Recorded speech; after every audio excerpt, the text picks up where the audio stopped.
Next, House Benghazi Committee Republicans speak to reporters on their investigation into the September 11, 2012 attack in Libya that killed 4 Americans, including Ambassador Christopher Stevens.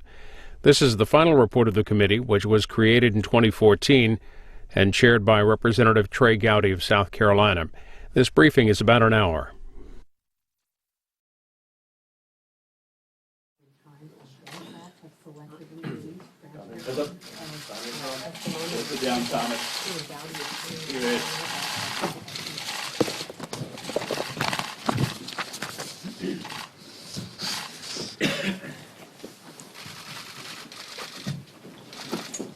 I want to begin by expressing our collective gratitude to Ambassador Chris Stevens, Sean Smith, Glenn Doherty, and Ty Woods, their families and loved ones for their service and ultimately the sacrifice that they made on behalf of our country. I also want to express our collective appreciation for the Americans who fought so valiantly that night and uncontrovertibly saved other lives. This service and sacrifice and desire to protect and defend fellow Americans and our interests abroad truly represents the best of what our country has to offer. After more than 100 witness interviews, including more than 80 with witnesses no other committee of Congress talked to, and tens of thousands of pages of documents, that is the single greatest impression that we are left with, that there are men and women who love this country enough and what it stands for and how it can inspire others to serve in dangerous places under dangerous circumstances. So I will respectfully ask my citizens to simply do this. Read the report. Read the report, and if you do read the report, I think what will become manifest to you is what has become manifest to us, which are 2 different images. The image on the one hand of what was happening in Benghazi during the relevant time period, and the image on the other hand of the decisions made and not made in Washington during that same time period. You will see the urgency shown by the GRS agents at the annex as they went to the mission compound to try to save American diplomatic security agents' lives. You will see the franticness with which they entered and re-entered burning buildings in an attempt to locate and save Sean Smith and Ambassador Stevens. You will see the ingenuity of the team in Tripoli, who got their own aircraft and deployed themselves from Tripoli to Benghazi because fellow Americans needed their help. You will see the firefights at the compound. You will learn about the ambush from the compound to the annex. And you will learn about the firefights before the final lethal mortar attacks. There were only 3 assets that ever made it to Benghazi: 2 unarmed drones and the team from Tripoli who deployed themselves. They weren't ordered to go. They deployed themselves. Glenn Doherty was on that plane from Tripoli to Benghazi. And Glenn Doherty not only flew from Tripoli to Benghazi, but he negotiated at the airport with Libyans that were supposed to be our friends to get to the annex so he could help defend that facility, and he got there just in time to join his fellow Navy SEAL Tyrone Woods minutes before they both died. It has been said that nothing could have reached Benghazi before the lethal mortar attacks. And I suppose what is meant by that is nothing other than the 2 unarmed drones and the team from Tripoli that deployed itself. What is missing in that analysis, but is pretty simple and straightforward to those of us who have been investigating it for the last 2 years, is nothing could have reached Benghazi because nothing was ever headed to Benghazi. No U.S. military asset was ever deployed to Benghazi despite the order of the Secretary of Defense at 7 o'clock that night. So Washington had access to real-time information, but yet somehow they thought the fighting had subsided. Washington had access to real-time information, but somehow they thought these fighters were going to evacuate, even without the remains of the ambassador, and without asking how is that evacuation supposed to be effectuated.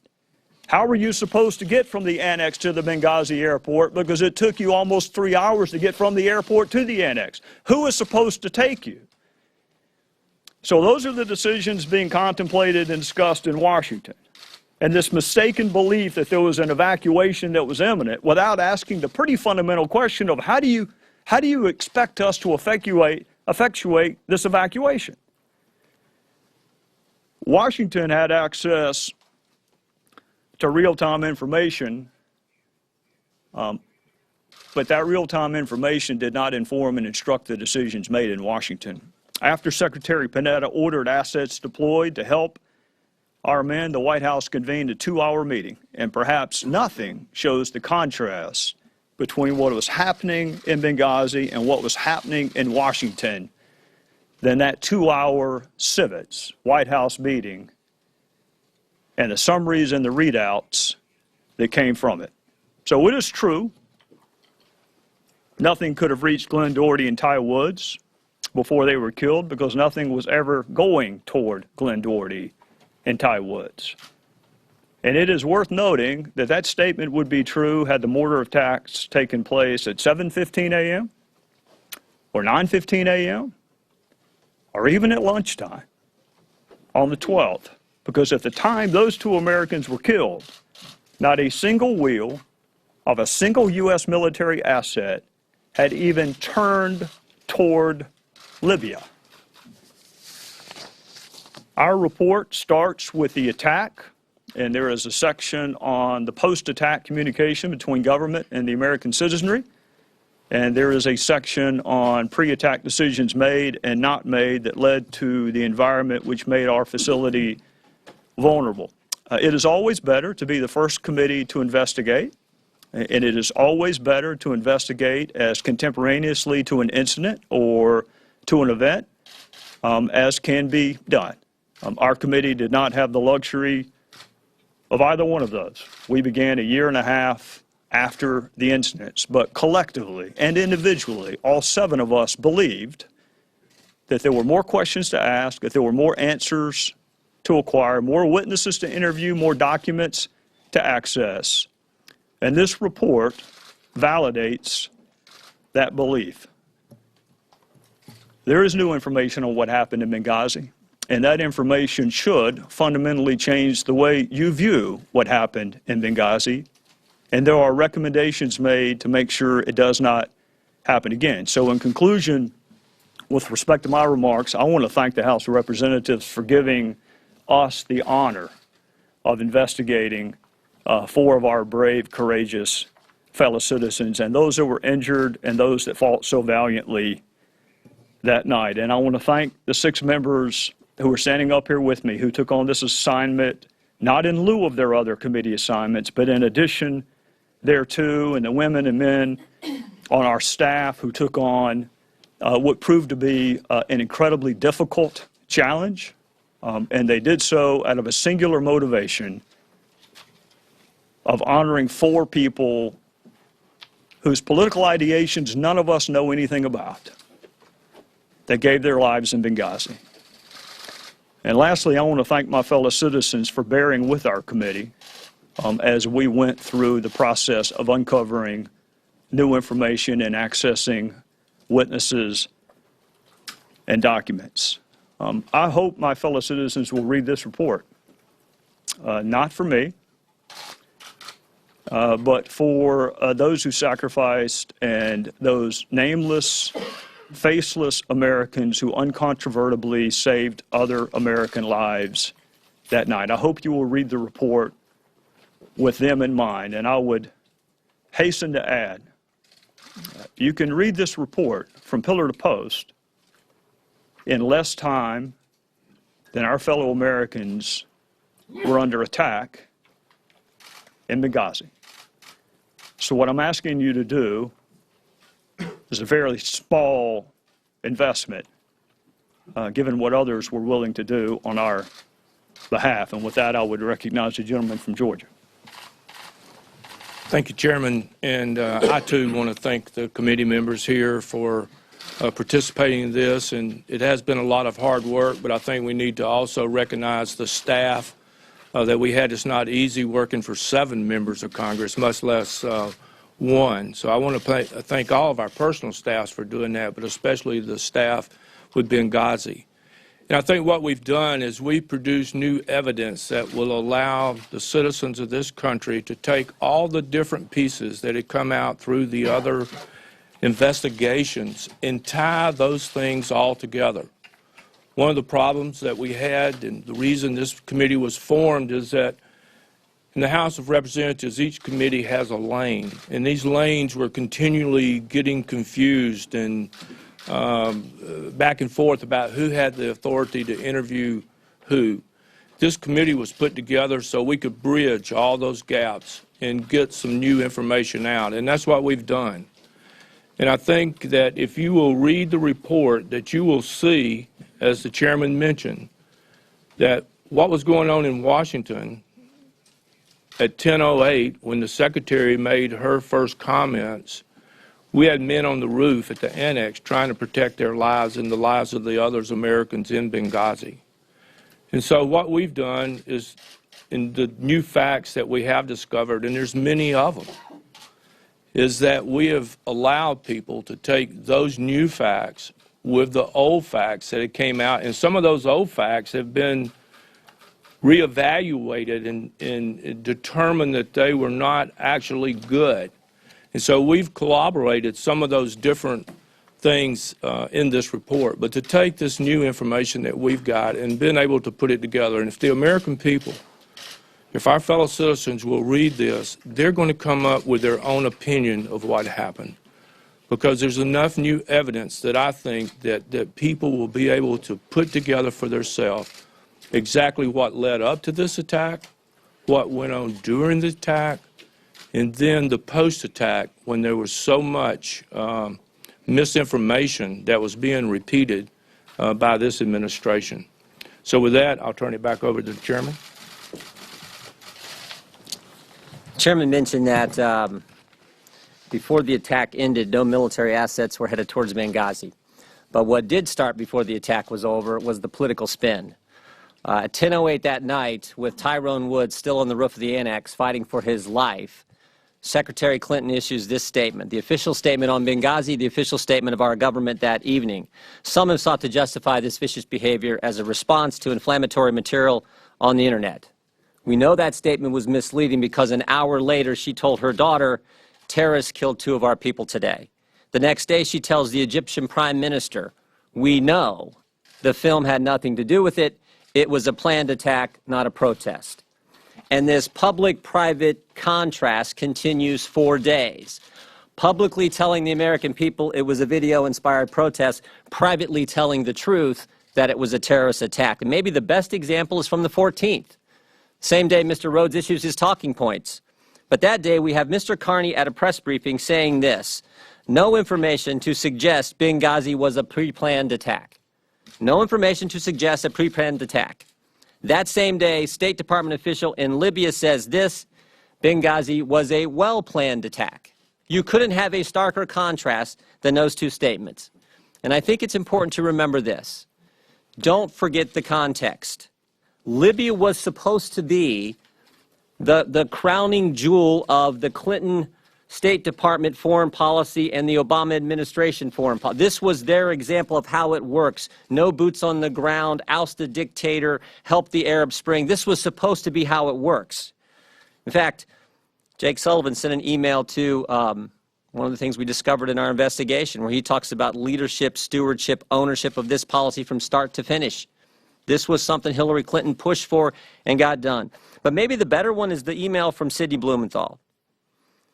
A few days after Gaddafi has been removed, he sends an email to the secretary, and he says, this is a big moment. You should do a press event, even if it's in the driveway of your vacation home. And he finishes the email with this statement. This is a big moment. You are vindicated. Don't wait. Help Cleo now. Cleo, of course, is the goddess of history. So they were committed to this. They were invested in this. This was it. This was how it's supposed to work in their administration and their State Department. And they were so committed, it didn't matter that there were 200 security incidents between the time Blumenthal sent the email and when the terrorist attack happens. It didn't matter that one diplomatic security agent went to Benghazi, did his service, and came back. And when he came back, he said this: "It's a suicide mission. Quote, everybody there is going to die." It didn't matter that on August 17th of 2012, 3.5 weeks before the attack, Beth Jones sends a memo to Secretary Clinton, and she uses terms, she talks about the uptick in violence in eastern Libya and talks about urgency, lawlessness, widespread violence. They didn't matter because they were committed to this policy. And then it happens. Then it happens. A terrorist attack, and it's a terrorist attack on September 11th, 2012. Days before, Vice President Biden had said, GM's alive, bin Laden's dead. The president had this narrative that al-Qaeda's on the run, but now they got a terrorist attack.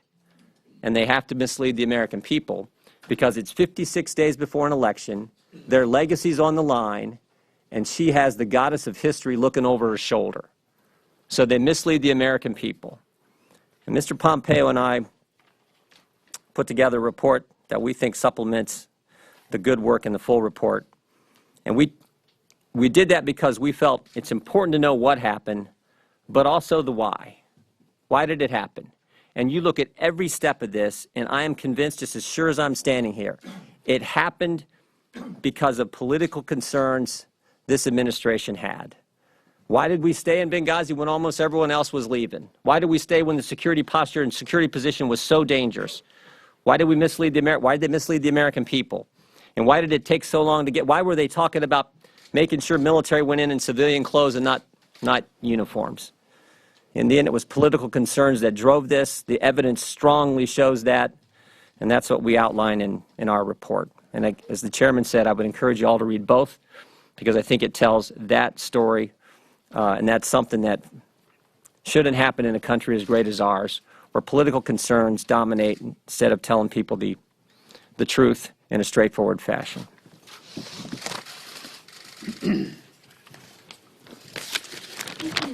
America asks its citizens to go to dangerous places and to do difficult things. These are people who are in the military, who are in the clandestine services, who are diplomats, and they go willingly, and they go acknowledging that there is a risk, but the understanding that they carry with them is if they end up in harm's way, historically they have rest assured that their country will do everything it can do to rescue them. That's not a guarantee. And the people that go and they accept these assignments voluntarily, they know that there is an inherent risk, but the understanding is that their nation will move heaven and earth to save them. And that didn't happen. And 4 people were murdered. That's the scandal of Benghazi. The thing that I take away, and it's been mentioned by previous speakers, is this jarring contrast between the ingenuity and the heroism and the initiative that was taking place at Benghazi. You can read these communications, you can understand the urgency of what they were dealing with and this overwhelming sense of responsibility to rescue other Americans. Meanwhile, across the ocean, almost a disposition of near fecklessness. The summary of this White House meeting that the chairman mentioned that took place at 7:30, half of the discussion of that meeting, half of the readouts, according to the information that we became privy to, suggested that they were talking about a video. When you read this information, you come to the conclusion, at least I did, that they're as concerned, actually more concerned, about whether they're going to be offending the Libyan government by how it is that this rescue is proposed to take place than whether the rescue is actually successful. Marinate in that for a second. They're worried about approvals. They're worried about how this will come off. It's very clear that they were very worried previous to that about the notion of pulling back from Benghazi. That's what the testimony shows, because an early exit from Benghazi would have done what? It would have maybe upset the Libyans. It's outrageous. Ambassador Chris Stevens, before he's the ambassador, when he's the envoy, he goes and he lands with no diplomatic immunity. He's on his own. It was a White House policy of no boots on the ground that deprived him of military support that was previously going to accompany him, yet he goes in alone. It's a foreshadowing of things to come. So I think we've got to also look at this notion of responsibility. There's been a lot of discussion, obviously, about Secretary Clinton. At the end of August, we learned, before the attack, Secretary Clinton approved a $20 million grant global security contingency fund to who? To the Libyans. But this was the same State Department that basically stiff-armed one request after another request, cascading requests, cumulative requests, requests for security and more support that were essentially rejected, ignored, put somewhere else. So here's what's in it for us. Here's what we have to recognize. If we are going to ask Americans to put themselves at risk in the future, we've got to remedy this, all of us. America needs to have a reputation with people who are serving America that America will follow its end of the bargain. And America, that is, the bureaucrats in Washington, failed this miserably.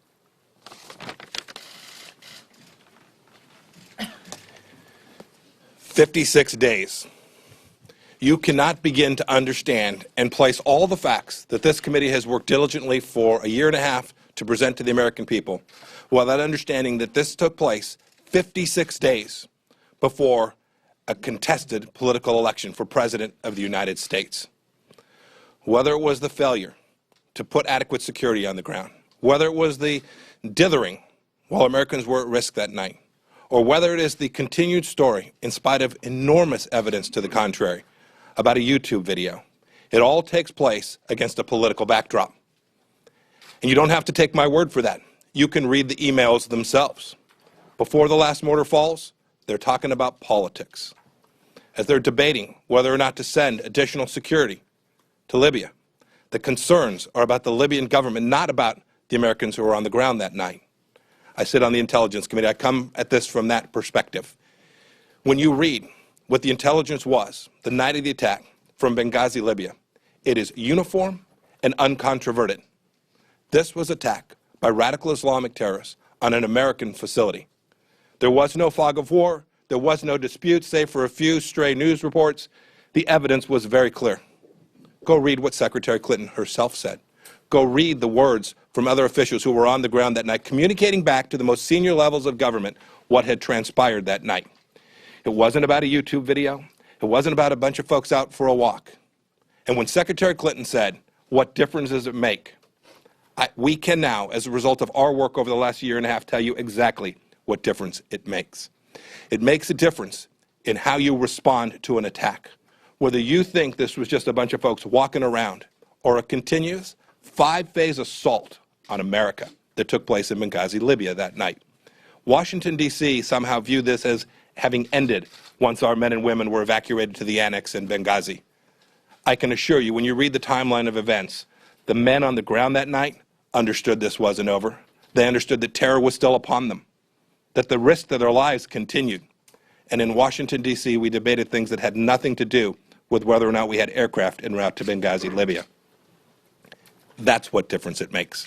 You can't begin to exercise the leadership you need to exercise if you don't understand what's happening on the ground, and if you choose to put political expediency and politics ahead of the men and women on the ground. For that, you'll have to answer to yourself.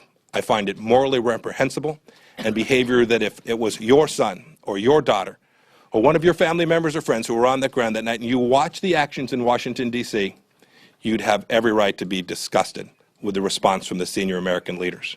This was a failure at the most senior levels of our government, and one that I hope the recommendations this committee presents will help making sure that something like this never happens again. Let me start by saying I am so proud of this report. I am so proud of the work that this committee has done as a whole, the majority. I want to thank our Chairman Gowdy and the rest of the members of this committee for the way in which this investigation was handled and for his leadership as our chairman. This investigation has uncovered a ton of new information, which leads to our much greater understanding about what happened before, during, and after the attack in Benghazi. While our guys were on the ground, taking gunfire and mortar attacks, Washington was moving at a snail's pace. In Washington, the administration was more concerned about diplomatic sensitivities with the Libyans and promoting its policy as successful than it was about the American safety that they sent to Benghazi. At the end of the day, no military assets were ever moving toward Benghazi. The bottom line is that Washington failed to have our guys' backs when they needed it. And from my perspective, this represents incompetence or indifference or both. As we know now, but for the bravery of a few Americans and the unexpected response of Gaddafi's underground militia, there would have been an even greater loss of life that night. In this case, I believe that the government failed its people and lied to the public in the aftermath. This is unacceptable. And I hope and I know that this report shines light on that and, God willing, will prevent this from ever happening again. I, too, want to join Martha in thanking our chairman. This has been an incredible task to undertake. And we have worked day in and day out, particularly the staff, to come up with the truth, to bring facts to the American people that we did not know before. I've been particularly focused on issues prior to the attack. And the things that we learned about Benghazi, there were many new things that we learned about Benghazi. Things, and we've all admitted, and it's been known for some time, that the security was inadequate. But what we didn't know until this investigation was that the State Department made a conscious decision to keep the Benghazi compound off the radar and not provide it the security that it needed. In fact, none of the facilities in Libya met any of the security requirements required by the State Department and required by law. And so when Chris Stevens was sent into Benghazi, he was initially going in with the military. But because of the president's policy of no boots on the ground, at the last minute, that military support was pulled. So we know he didn't have, and the mission didn't have enough security, whether it was people or whether it was physical security tools. But he had a mission, and he had a mission to ensure that Benghazi became a permanent post at some point, because it was the individuals in Benghazi that had helped lead the mission to topple Gaddafi. And so the administration and the Clinton administration and Secretary of State, they wanted to show Benghazi how important they were. They wanted to show Benghazi that they would be there for them. The Americans would not leave. And we learned during this investigation that it was in October of 2012 that the Secretary had a planned trip to Benghazi. She had planned the trip to Libya in order to show the Libyans that the Americans had been there for them and that the Americans, under her leadership, had led the charge. Well, I will tell you, this was failed American foreign policy. It was failed American foreign policy from the beginning. And that is because we learned, and as the president has even said, the worst thing that we did was not planning for the day after. He's indicated the worst mistake of his presidency was not planning for the day after Gaddafi fell. And so we sent people, American diplomats, to Benghazi, to Libya, to a failed state. And what they were most concerned about at the beginning of going into Libya was making sure that it wasn't a failed state, that it wasn't a terrorist safe haven. And what is it today? It's a terrorist safe haven. ISIS, Al-Qaeda, other militias are there, controlling their only natural resources of oil and other places in Libya. It is failed policy. We failed these American people. But I want to close by making sure people realize we said that we were going to try to make sure this didn't happen in the future. So not only did this committee work hard to uncover the facts and to uncover the truth and to put light on the truth, but we have pages of recommendations, many pages of recommendations. And I would encourage you to please look at those recommendations.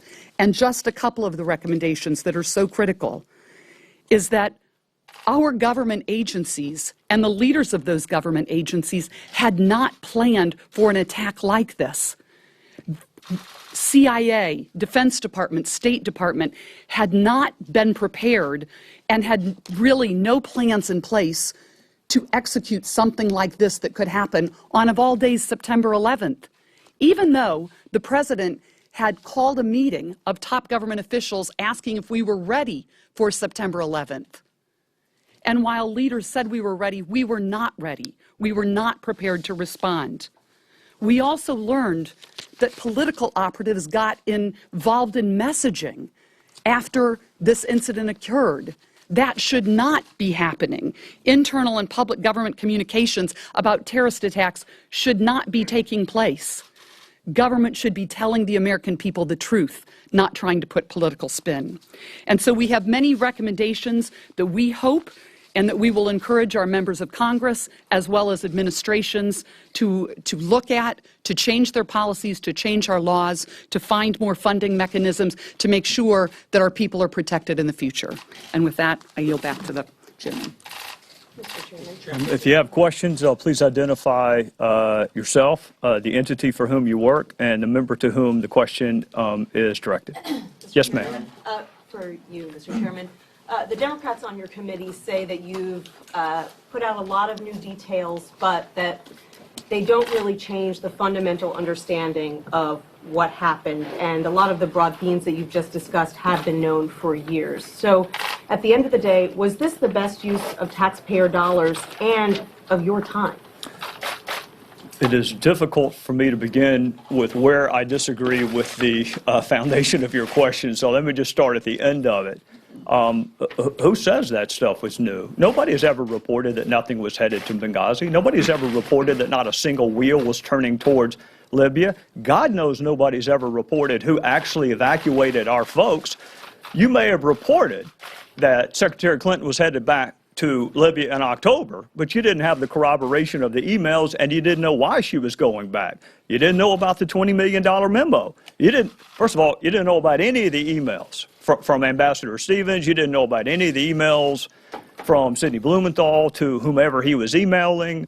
You didn't know that a single U.S. military asset did not meet a single designated timeline. Think about that for a second. The world's most powerful military did not meet a single solitary self-imposed timeline. So all of that is new. As for the Democrats, color me shocked that they are critical of our report. All 5 of them voted not to form the committee. They threatened not to participate, and for the most part, they did not. They have been serial leakers of information, and they missed a really good opportunity. I don't know if you've had a chance to read the report or not, but if you read the report, you will see their report mentions her name far more times than our report does.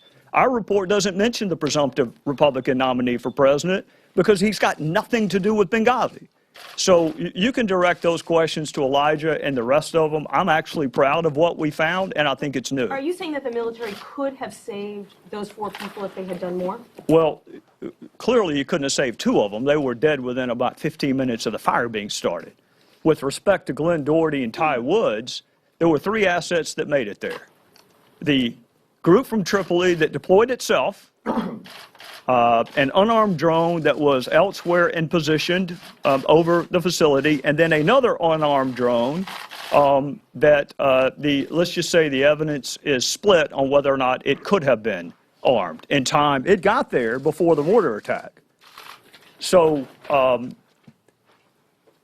I don't know. I'm not going to make a reckless allegation that Ty Woods and Glenn Doherty's lives could have been saved. What I am going to tell you is if the mortar had happened at 7:15 or 9:15 or 11:15, the result would have been the same. Nothing was ever coming to Benghazi. So I think that's a fundamentally important question to ask, is is there's an email that sticks out of my mind right now that's a takeout from the civets, from the White House meeting, which, by the way, if you know about it, nobody reported on it. So to the Democrats' claim that there's no new information, I haven't heard much about this White House meeting until our report was issued. One of the takeouts from that to our White House meeting, in addition to the 5 action items on the video, consider this. The video had been out for a while. It wasn't new. Cairo had happened, right? Cairo happened before Benghazi.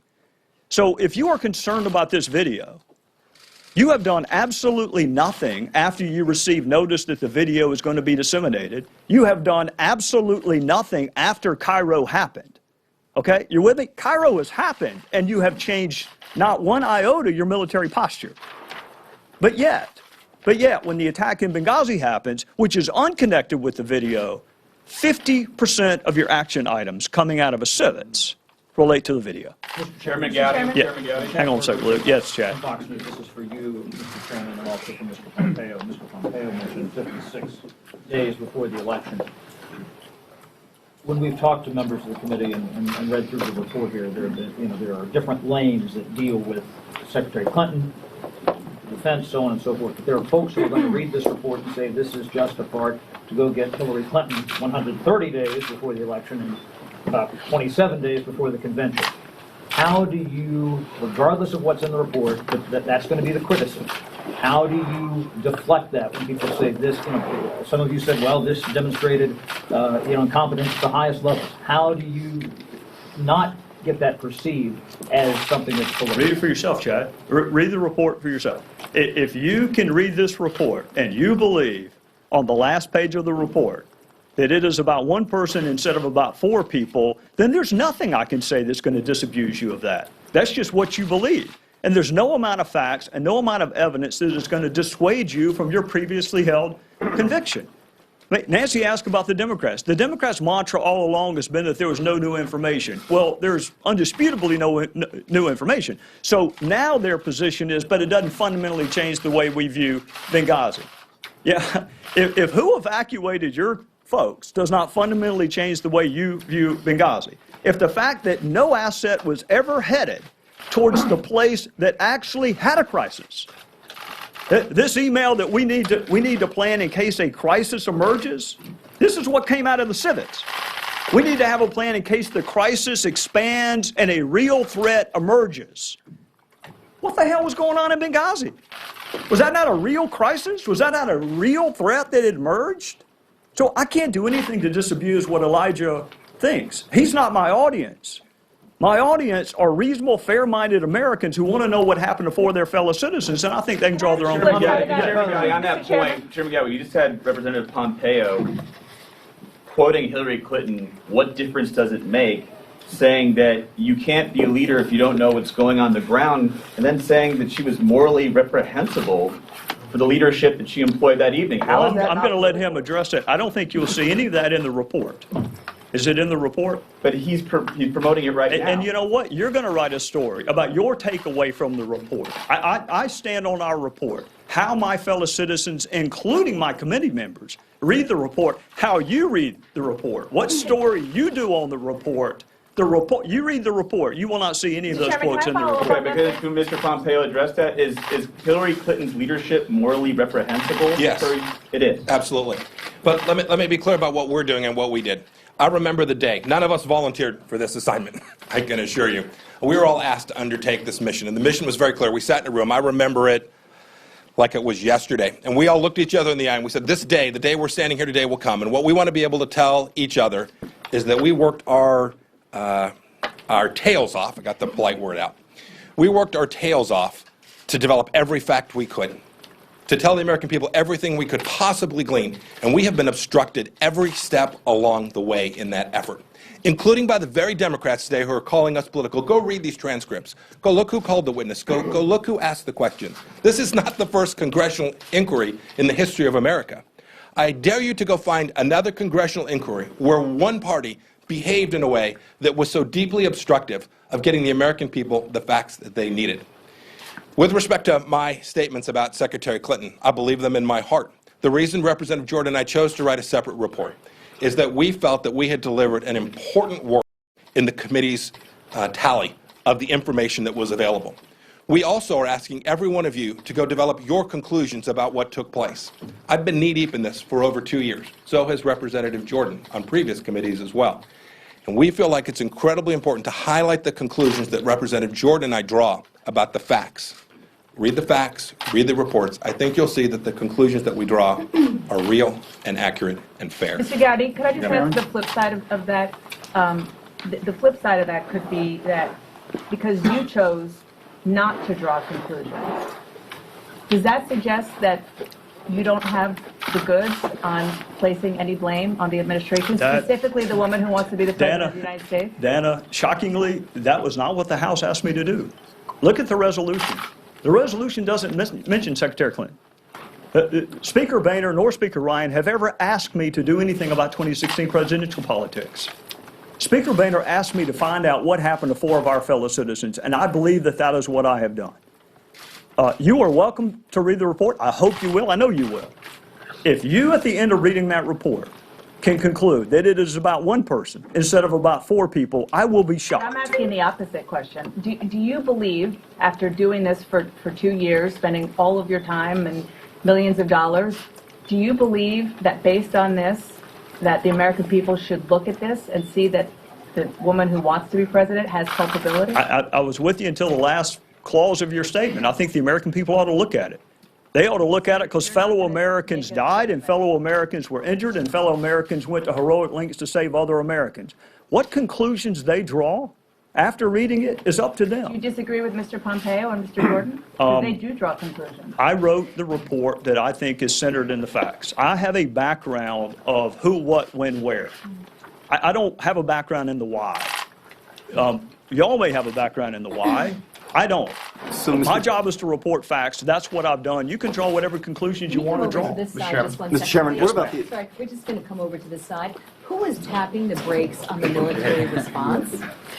And my second question is, what did you learn about a covert weapons operation in Benghazi?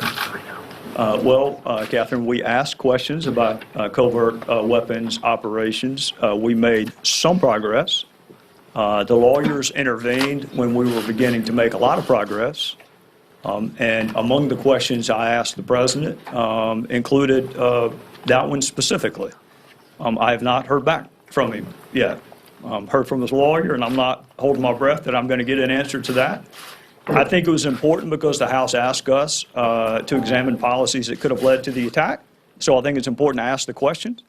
But that's not the focus of our committee. And who was tapping the brakes on the military response? Well, tapping the brakes is a pejorative phrase. And I remember when we said we were going to interview Carter Ham again, I remember a lot of raised eyebrows. Why are you going to talk to him again? As if all the right questions had been asked the first time. I think the military leaders would tell you exactly what I said in my opening. They believed that an evacuation was imminent. When you question them on why they believed an evacuation was imminent, the answers do not withstand even the mildest level of scrutiny.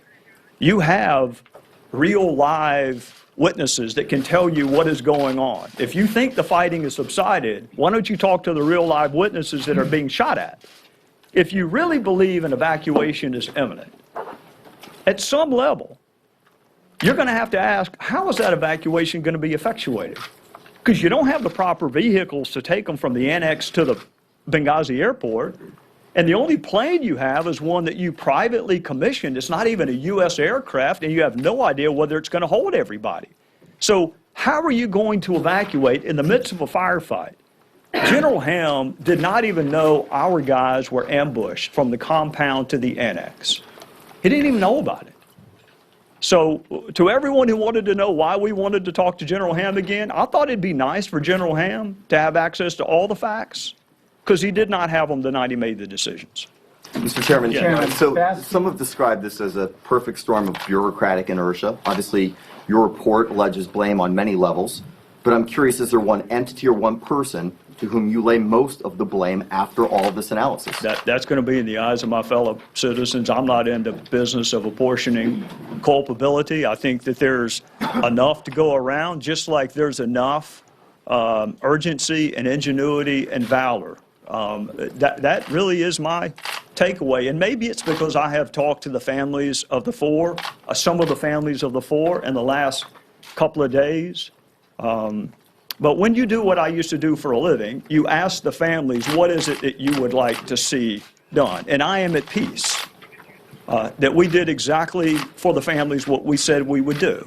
It just took longer, but we did what we said we would do. I wanted to be able to tell Ty Wood's widow the truth about the military response. I wanted to be able to tell Sean Smith's mother the truth about the security leading up to it. And I am at peace that we have more information than the other committees had, and we could have had more had we had just a tiny bit of cooperation from the other side. Mr. Chairman. Mr. Chairman. Yes. Mr. Chairman, along those lines in a way, put aside the attack itself and what happened that particular night, have you been able to, in some way, in some abstract way, I guess, get into Ambassador Stevens' mind regarding the U.S. presence in Libya, how he wanted that consulate and the facilities there in Benghazi, how much he wanted the American presence to not appear militarized? Well, let's be very clear about something. Chris Stevens loved the people of Libya, and in particular, he loved the people of Benghazi. And the heroism he showed going in as the envoy, and what he had to deal with as the envoy, well before he was ever the ambassador, is a level of valor and heroism and commitment to this country that if you don't read the report for any other reason, read it to see what Chris Stevens had to endure in 2011. Now, you asked me, did we have an insight to his mindset? Yeah. He got there on September the 10th. He started meeting with intelligence officials about the state of security in Libya, and he began to postpone his subsequent meetings because what he was hearing. He knew it wasn't great. He had no idea how bad it was. So he began to postpone, the next meeting is ready, the next meeting is ready, and here's our ambassador saying, I'm not through getting my debriefing yet. And then he moves the off-campus meetings and engagements on campus. And then you see his diary entry. You see his diary entry on September the 11th? Read his diary entry. Read the email that he sent to the British diplomat. No, we know exactly what was on Chris Stevens' mind. Benghazi had deteriorated in a way that he did not even expect, and security was what was on his mind. But he wanted the appearance that the United States presence there was not solidified by a significant... I think he wanted to stay alive more than anything else. With all due respect, I think he wanted to stay alive. And if that means a slightly higher footprint, then there need to be experts or supervisors in your life that say, we appreciate your valor, but we're going to give you the security that you asked for originally. Chairman, Mr. Chairman. Yes. So people have kind of asked a version of this question in different ways, but Americans... That's not like my answer. No. Americans have viewed these events and all of these investigations through certain lenses, and they're probably going to continue after today, despite your pleas that they read 800 pages of a report. There are bumper stickers and T-shirts all over this country that say, Hillary Clinton lied, people died. Maybe Mr. Pompeo would answer this too. Is that true? You don't see that T-shirt on me, and you've never seen that bumper sticker on any of my vehicles, and you've never heard me comment on that. What is does your report shed any light on that invective? Have you read it? Well, I'm asking you. I haven't had time. Well, I'm asking you to read it. I'm asking you to read it. I'm not going to tell you what to be on the lookout for. I'm going to tell you there's new information, and it fundamentally changes the way I view what happened before, during, and after. But who was it? Ben Rose that said reporters literally know nothing. Was that right? Is that what Ben Rhodes said? I don't believe that. I actually trust you to read the report for yourself and draw your own conclusion. You're going to write your report. But you're the expert, so what do you think? Do you think she lied? I'm not going to assign. That's a word you couldn't use in a courtroom. I know this. I want you to contrast the information and the evidence that was available on the evening of September the 11th. Look at the full body of evidence that was available, and then look at what was said. And then you draw your own conclusion of whether or not you made the best use of the evidence and the information that was available. It is one thing to say the evidence didn't exist. It existed. We found them. We found the DS agents. We found the GRS agents. Their conversations ongoing throughout the night. She actually talked to Greg Hicks. So that argument actually works both ways. If there's a failure of information, she was fairly definitive in certain statements she made to other people privately. There was no ambiguity. It wasn't like, I can't answer that question, Mr. Egyptian political leader, we don't know. She was pretty definitive. It was just in the public statements to us that there was less definitiveness. So you're going to have to decide that for yourself. Yeah, I would just pick up right where the chairman was. Look at the statements made privately. You decide for yourselves what she said privately, what others said in the administration said privately, what they said publicly. Someone said, well, the intelligence analysis changed over time. That's true. But their statements didn't. They were consistent. Publicly, it's a video-inspired protest. Privately, terrorist attack. That continued. So look for yourself. You can decide. But when you look at the private statements compared to what they told the American people, a stark contrast, a dramatic difference. And look for yourself. Let me just say that this report has never been about one person.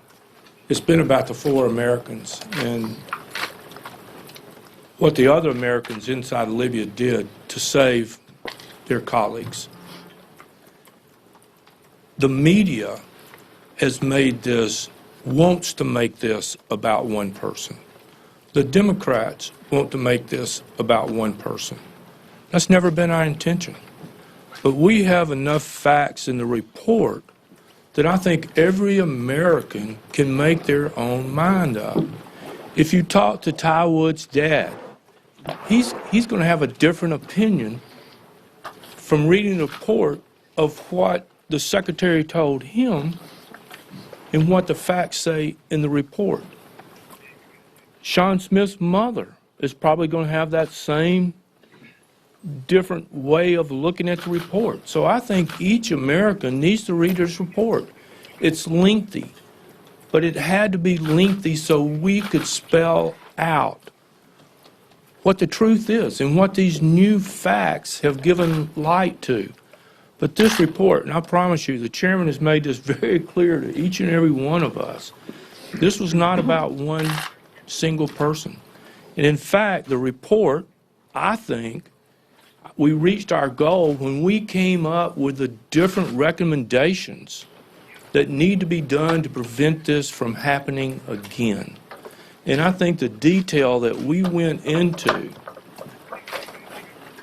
makes these recommendations all the more important. And hopefully the speaker and other people will take them and do something with them. Because I do think they lay out a means of us not getting in this same situation.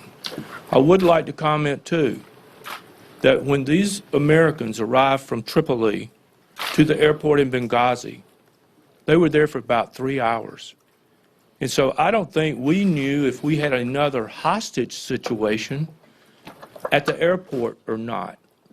But as it's been said by the other members, not one wheel had been up, not one person headed to Benghazi, and we didn't really know how those guys, if they were going to even be allowed to leave the airport. So there were many other situations that should have been talked about at different times in Washington that were never talked about. Do we have another hostage situation? Is the ambassador hostage? Are these military guys and other GRS, are they being held hostage? We didn't see any evidence of that ever being talked about while these guys are standing there trying to talk their way off that airport to get to help their friends. Last question. Mr. Chairman? Well, I haven't gotten a question yet, although the last one may be about the latter part of what I call Section 2, which is the post-attack communication. I want to pivot for just a second away from the person you're asking me about to the person the administration actually put on the 5 Sunday talk shows. We talked to her, and I appreciate Mr. Eggleston making her available. I found that interview to be very informative. She was the third choice. I thought she was inadequately prepared, and that's what happens when you are inadequately prepared. You say a series of demonstrably false things on national television, including about the FBI, including conflating the video with the demonstration, including saying that a handful of extremists hijacked and otherwise. This is just stuff that's made up.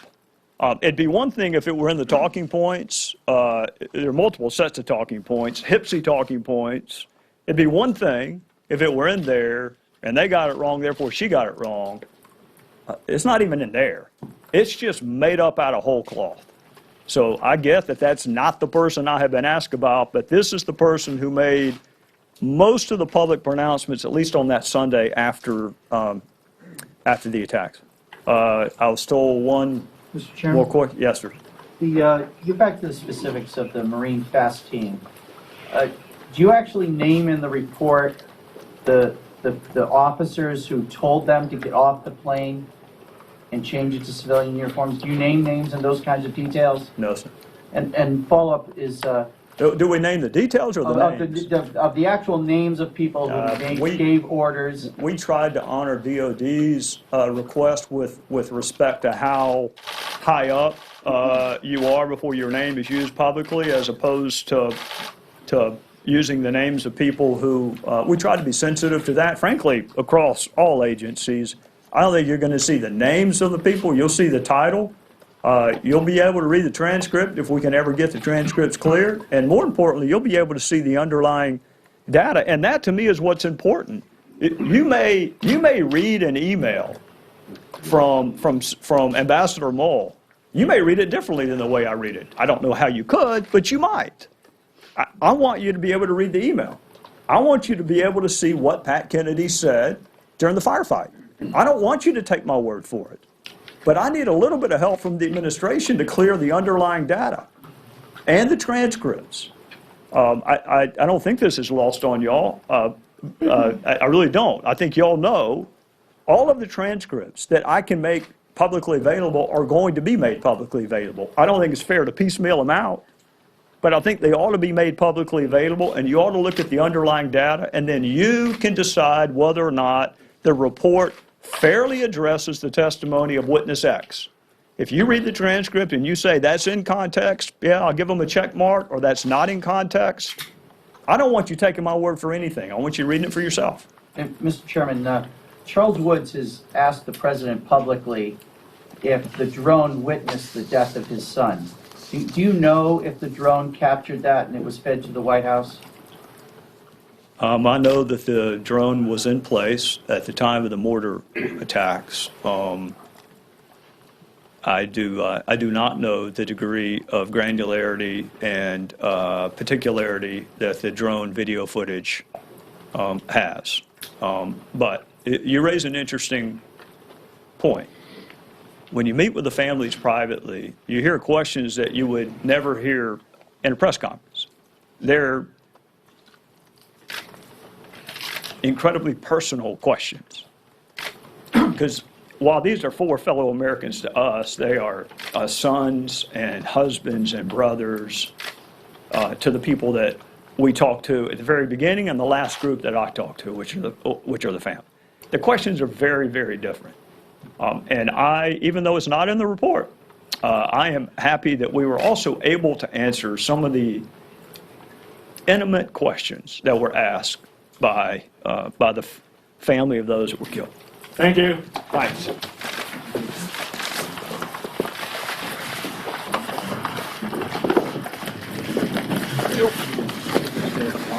Yeah.